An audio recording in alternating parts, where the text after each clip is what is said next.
Damos comienzo a la exposición donde el tema a tratar será la agricultura y la ganadería regenerativa.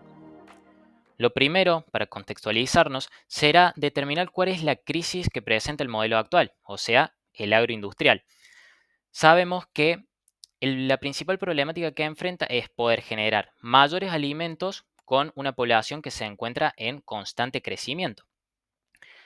Se agravan las problemáticas cuando con la revolución industrial se comienzan a utilizar modelos donde se busca obtener grandes rendimientos utilizando así prácticas que no son sostenibles, utilizando fertilizantes de origen químico, donde comienza a deteriorarse la tierra y obtener justamente menos nutrientes en base a ellos. Las principales problemáticas son impacto ambiental, salud humana, impacto social, bienestar animal y el impacto económico. La principal problemática lo podemos observar en el impacto ambiental. Sabemos que un uso intensivo de agroquímicos y fertilizantes sintéticos generan una elevada emisión de gases de efecto invernadero. Se puede observar en la imagen izquierda los principales gases que se emiten: dióxido de carbono, metano, óxido nitroso.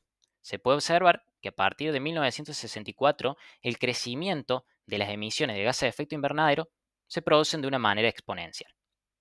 En el gráfico de la derecha se puede observar la contribución que tiene cada continente en la emisión de estos gases.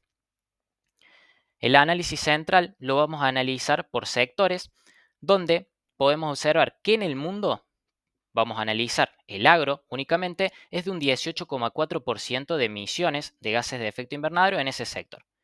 Y observándolo en cuanto a Argentina, podemos observar un aproximado de 40% del total de las emisiones de gases de efecto invernadero del país.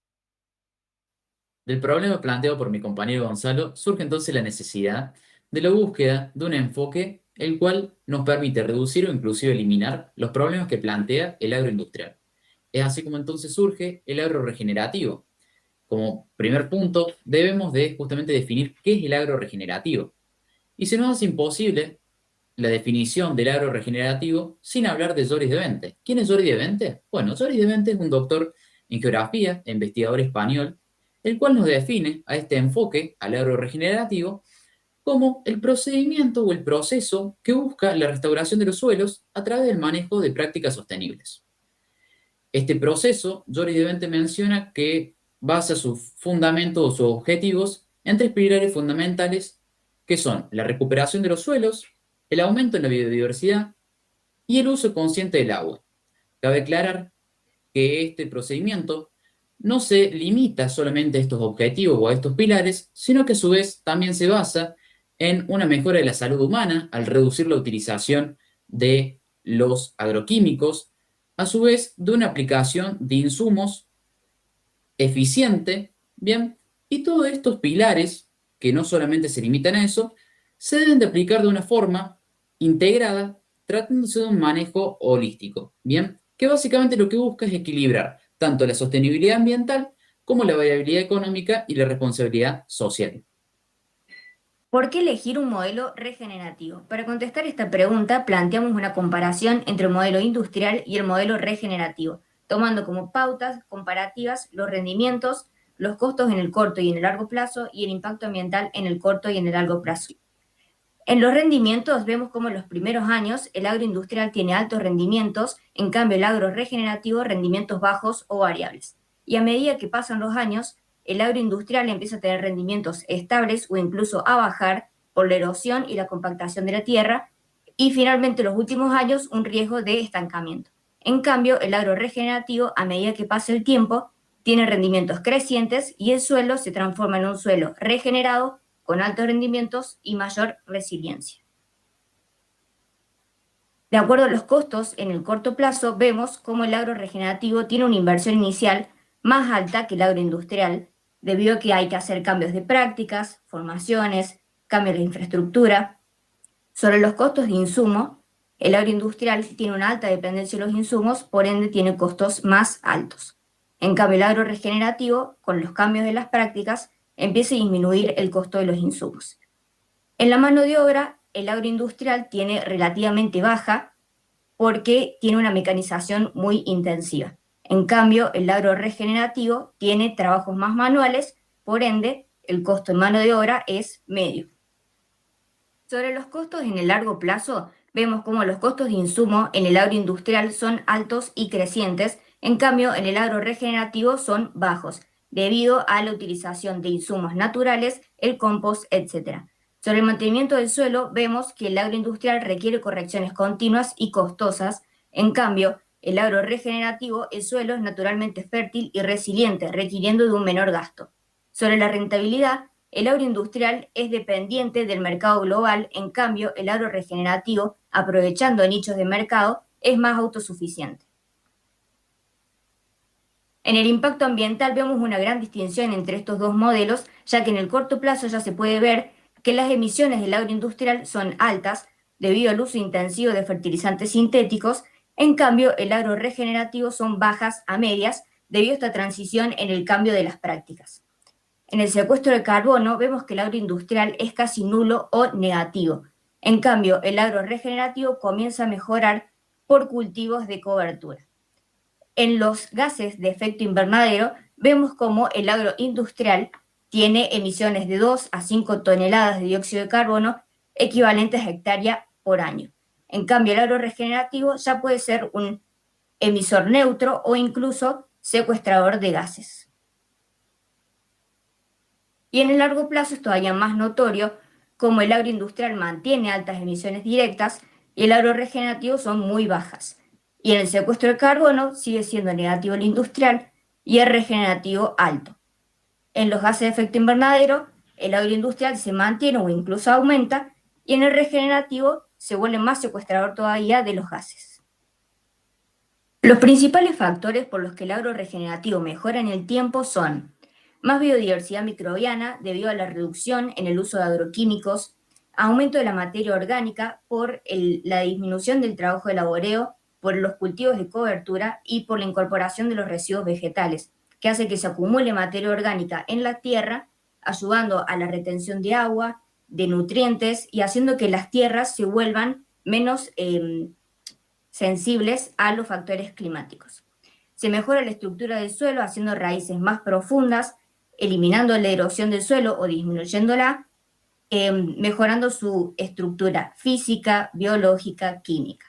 Reducción de plagas porque se logra un ecosistema más equilibrado. Se reducen los costos, por lo que veíamos recién, de la disminución de los costos de los insumos.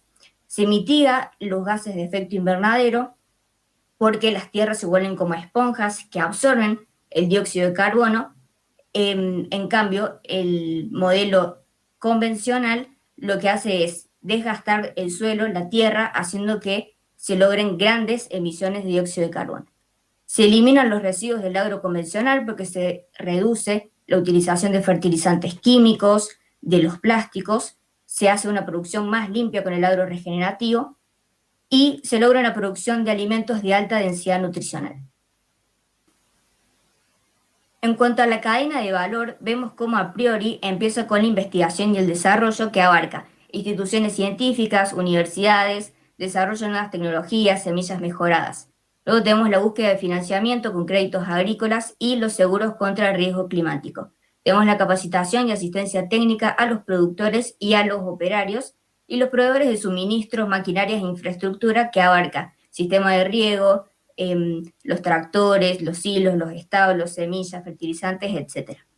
Luego, como la producción principal, tenemos la producción primaria, que en el caso de la agricultura sería la siembra, la cosecha, y en el caso de la ganadería, la cría, la recría, el engorde. Luego tenemos el acopio y almacenamiento, que sería más propio de la agricultura, y el procesamiento, que sería en sí, por ejemplo, la transformación de la agricultura, la obtención de harina, o en el caso, como pusimos acá, el proceso de faena para obtener cortes de carne, cueros, etc. Y por último, a posteriori, tenemos comercialización y distribución, que se lleva a distribuidores mayoristas, supermercados, tiendas, y la venta y el consumo, que es ya al consumidor final, donde se busca un mercado más ético, haciendo un consumo responsable. Y por último, el reciclaje, que abarcaría reciclar envases, usar envases biodegradables, compost o volver a introducir los residuos del proceso en otro nuevo proceso o reincorporarlos. A modo de ejemplo, seleccionamos como caso práctico el establecimiento El Mate. Es una empresa familiar de ganadería regenerativa que producen bovinos, ovinos y aves. Este establecimiento se encuentra en Adelia María, al sur de Córdoba. Este establecimiento cuenta con 330 hectáreas que, como mencionamos anteriormente, se dedican a la producción ovina, bovina y de pollos parrilleros. El método que aplica el mate se denomina pastoreo racional Boasen. Lo que busca de algún modo es asimilar lo que ocurre en la naturaleza. Son grupos de individuos compactos que van de un área, pastorean y luego van hacia otra área buscando nueva comida. Lo que ocurre específicamente en el mate es que subdividen el campo en 170 parcelas para vacas y 120 para ovinos. De modo que comienzan el pastoreo en un área determinada, en este caso una parcela, y luego comienzan a rotarlos con un plazo máximo de 1 a 2 días. De modo que cuando se termine de hacer toda esta circulación, ya la tierra va a haber descansado en verano, lo realizan de 30 a 35 días, y en invierno la tierra va a haber descansado en todo ese traslado de 90 a 120 días, generando que la tierra pueda recomponerse y ya se encuentre recuperado. El enfoque de este sistema es la vida del suelo. Lo que se busca es alimentar el suelo y no a la vaca, de modo de hacer más productivos estos suelos para que después con el pastoreo las vacas tengan una mejor nutrición. Por otro lado, se establece que el agua va al animal y no a la inversa. ¿Para qué? Para que la vaca no tenga un desgaste energético en ir a buscar el agua, y además en estas parcelas lo que ocurre es que va a estar distribuida tanto la orina como el excremento de estos animales, de modo de que al absorberse con la tierra se generen suelos más ricos. En cuanto a la producción de pollos, se utiliza un mecanismo denominado Chicken Tractor. En lo que se basa son jaulas móviles que se van moviendo todos los días. Lo que permite es reducir entre un 30% y 40% el aporte de grano al animal. ¿Por qué? Porque en estas jaulas móviles lo que se busca es que el pollo coma pasto junto al grano. Además, otra de las consecuencias es que también en estas jaulas móviles, al ir moviéndolos en las distintas parcelas, se va distribuyendo, al igual que el mencionado anteriormente, tanto la orina como el excremento, generando una menor contaminación de los suelos. Muy brevemente, la producción ovina, ellos lo tienen para diversificar el pastoreo. Lo que hace es hacer una producción intensiva de los mismos, de modo que en pocas hectáreas pueden tener un buen ingreso. Por ejemplo, en 2018, en 30 hectáreas llegaron a tener 1000 ovejas. Y para finalizar, respecto a las malezas y plagas, ellos sostienen que las malezas no se consideran como malas, sino que es una planta indicadora de cómo se encuentra el estado de salud del suelo. Así, mientras más degradado está el suelo, malezas más difíciles de controlar. A diferencia, lo que hacen ellos es generar malezas que terminan siendo consumidas por los animales. Mientras que en las plagas también determina que mientras más uso de fertilizantes sintéticos o agroquímicos se hagan, hay más desequilibrio en las plantas, teniendo más probabilidad de ataque de plagas y que los impactos económicos sean mayores. De modo que ellos sostienen que junto a las plantas y también junto a las plagas, terminan produciendo todo un ecosistema en su conjunto. Tuvimos el privilegio de poder contar con el testimonio de Bruno Basqueto, emprendedor de El Mate. Pudimos realizarle las siguientes preguntas. ¿Se utilizan fertilizantes de origen químico en el proceso? Desde un principio la decisión fue así. ¿Podrían los biofertilizantes utilizarse como alternativa en el proceso? En cuanto al estado del campo, ¿cuáles son los cambios más notorios? Metas u objetivos que quieran cumplir. Insumos en estos 10, 12 años, según la parte del campo, las únicas veces que hemos tenido que usar fue en reimplantación de pasturas como uso estratégico, herbicidas, insecticida y fungicida nunca más se siguen usando. Los biofertilizantes los hemos usado también estratégicamente, pero en la práctica no es una tecnología muy escalable por ahí para si uno los hace casero, sí, si los compra, pero la realidad es que en lo que es ganadería no son tan necesarios. Eso ha sido impresionante. Ha habido una recuperación de un montón de indicadores de suelo, materia orgánica, capacidad de infiltración, muchísimo resurgimiento de especies valiosas en cuanto a flora principalmente y también a fauna, muchos pastos nativos que no estaban, hoy están, y una población de hasta 400 kilos por hectárea de lombrices hemos medido, que bueno, es excelente para lo que es la zona, ¿no? Hoy uno de los principales objetivos de la empresa es darle valor agregado a los productos y estamos a punto, o sea, que nos habiliten una sala de faena para tránsito provincial de lo que es cordero, para poder vender directo todo lo que es la carne de cordero y no, bueno, no tener que pasar por un intermediario. Eh, Hoy un poco, ya que no tenemos muchas posibilidades de crecer en hectáreas, la idea es poder ir dándole una vuelta de rosca a toda la parte de la comercialización.